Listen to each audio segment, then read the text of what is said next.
नमस्कार विद्यार्थियों, आज हम मांग की लोच के बारे में जो अपने पहले अध्ययन किया था, पहले उसके बारे में संक्षिप्त बताएंगे। मांग की लोच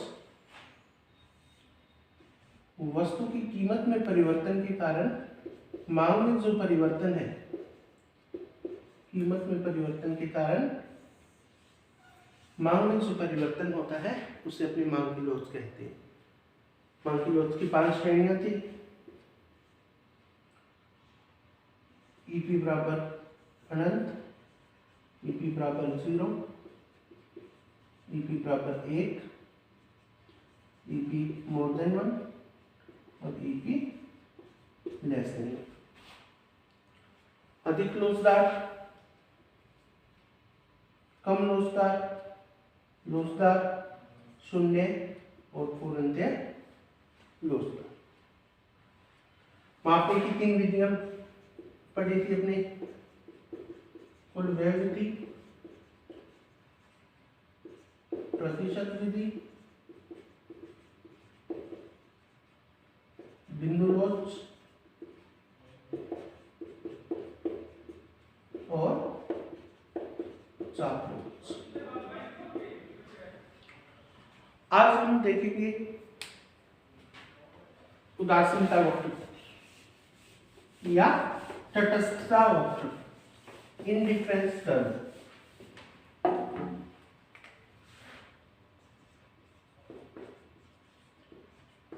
उदासीनता वक्र, इंडिफरेंस कर्व। दो वस्तुओं के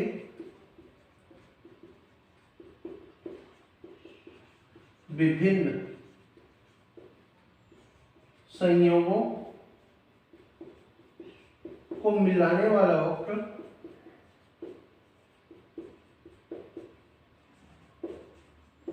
जहां प्रत्येक संयोग पर समान संतुष्टि मिलती हो,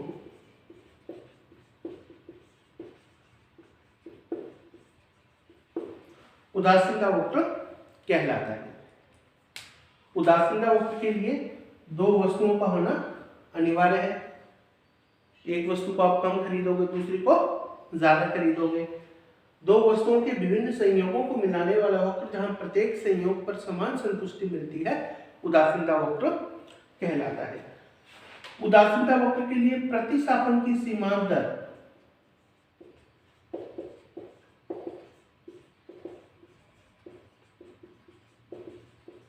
मार्जिनल रेट ऑफ सब्स्टिट्यूट घटती हुई होती है।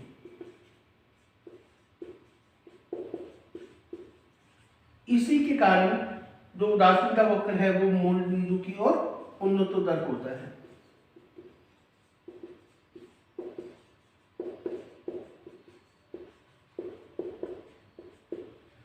यदि ये दर बढ़ती हुई हो तो उदासीनता वक्र मूल बिंदु की ओर नतोदर हो जाएगा, और यदि दर समान हो तो एक सीधी रेखा स्थिर हो जाएगा। जैसे इसकी टेबल और डायग्राम से अपने स्पष्ट कर सकते हैं।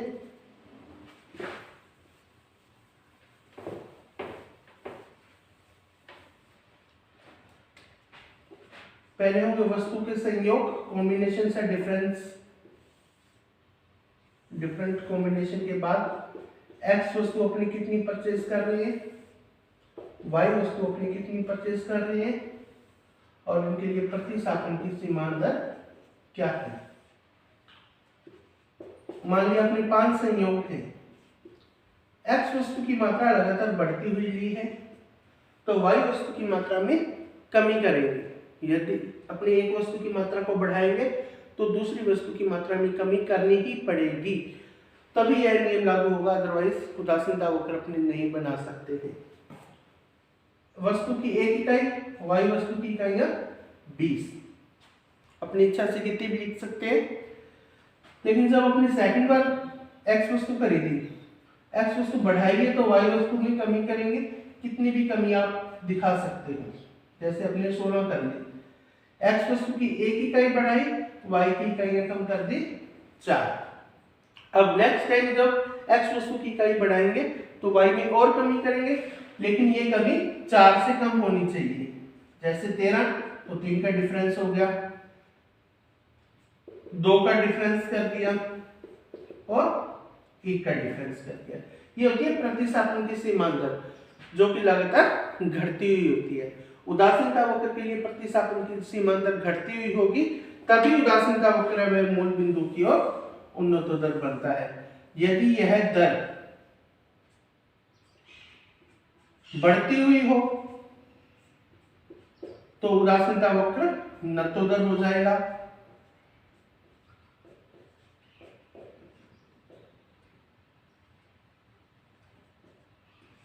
यदि ये दर स्थिर हो तो सीधी रेखा के रूप में प्राप्त होगा। जैसे x वस्तु की 1 इकाई, y वस्तु की इकाइयां 20, x वस्तु की 2 इकाई, y वस्तु की इकाइयां 16, x वस्तु की 3 इकाई, y वस्तु की इकाइयां 13, 4 पर 11, 5 पर 10। इसको आपने मिलाया तो ये इंडिफरेंस कर्व, जहां प्रत्येक वस्तु के लिए y वस्तु की इकाई क्या है, घटती हुई है। ये आप स्पष्ट भी कर सकते हो। x वस्तु के लिए गैप हमेशा क्या है, इक्वल है, और y वस्तु के लिए जो गैप होगा वो क्या होगा, घटता हुआ होगा।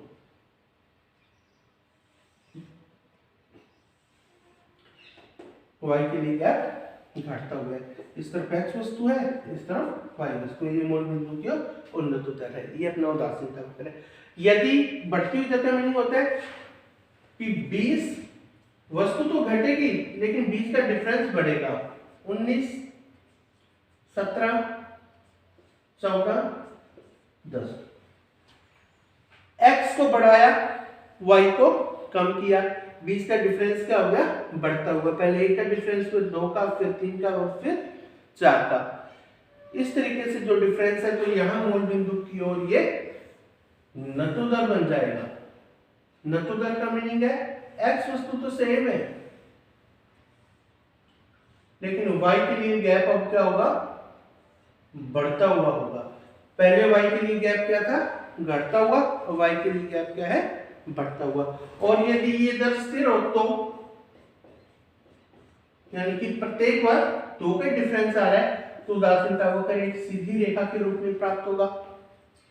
ये दोनों इसके अपवाद है। उदासीनता वक्र हमेशा मूल बिंदु की ओर उन्नतोदर ही प्राप्त होता है। यह है उदासीनता वक्र, दो वस्तुओं के विभिन्न संयोगों को मिलाने वाला बिंदु पथ, जहां उपभोक्ता को सदैव समान संतुष्टि मिलती है, उसे अपने उदासीनता वक्र कहेंगे।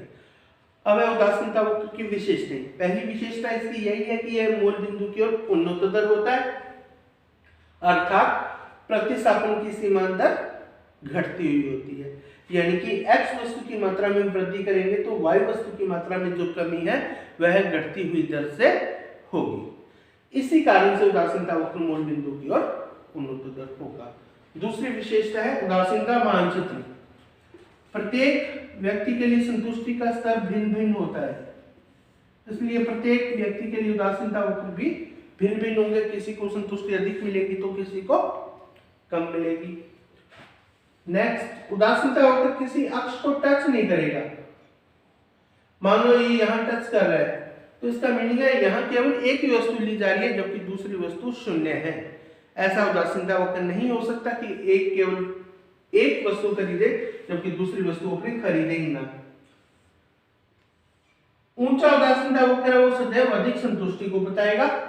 एक वस्तु के लिए भी हो सकता है और दोनों की भी हो सकता है। जैसे इस बिंदु पर आए, x वस्तु की संतुष्टि और y वस्तु की संतुष्टि ऊपर गए तो x की संतुष्टि भी बढ़ गई और y की संतुष्टि भी बढ़ गई।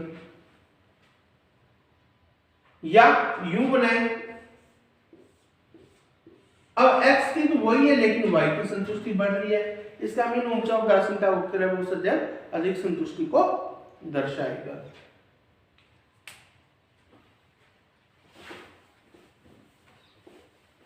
नेक्स्ट है, दो उदासीनता वक्र है वो कभी एक दूसरे को काटते नहीं है। ये इसकी मुख्य विशेषता यही है कि दो उदासीनता वक्र कभी इसको काटते नहीं है। इस पर छोटे क्वेश्चन है वो भी बनते हैं।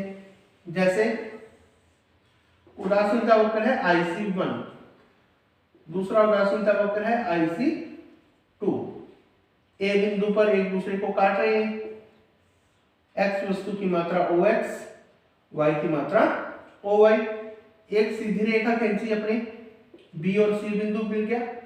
B पर x की मात्रा x1, C पर x2 और ये हो गया y1। उदासीनता वक्र की परिभाषा के अनुसार IC1 वक्र और IC2 वक्र का प्रत्येक संयोग समान संतुष्टि को बताएगा। इसीलिए IC1 के दो बिंदु हैं, A और C बराबर है, और IC2 के A और B बराबर है। जब A और B बराबर है तो C और B भी क्या होंगे, बराबर। जबकि C बिंदु पर x वस्तु है OX2, y वस्तु है OY1। B बिंदु पर x वस्तु है OX1 और y वस्तु है OY1। OY1 कट गया, बचा क्या, OX2 बराबर OX1 नहीं है, क्योंकि रेखा चित्र में OX2 क्या है, बड़ा है OX1 से। इसलिए दोनों उदासीनता वक्र कभी भी एक दूसरे को काटेंगे नहीं। ये इसकी मुख्य विशेषता है कि दो उदासीनता वक्र एक दूसरे को काटेंगे नहीं। थ्योरेटिकल में भी बता सकते हैं कि ए बिंदु से पहले IC2 ज्यादा संतुष्टि को बता रहा है और IC1 कम को। ए बिंदु के बाद IC1 ऊपर हो गया तो अधिक संतुष्टि है और IC2 पर कम है। परिभाषा कह रही है कि प्रत्येक बिंदु पर संतुष्टि समान होगी, अतः कभी भी संतुष्टि का स्तर है वो अलग अलग नहीं हो सकता। ये अपनी उदासीनता वक्र है। कल अपने देखेंगे कि उदासीनता वक्र से उपभोक्ता का संतुलन है वो अपने किस प्रकार स्थापित किया जा सकता है। धन्यवाद।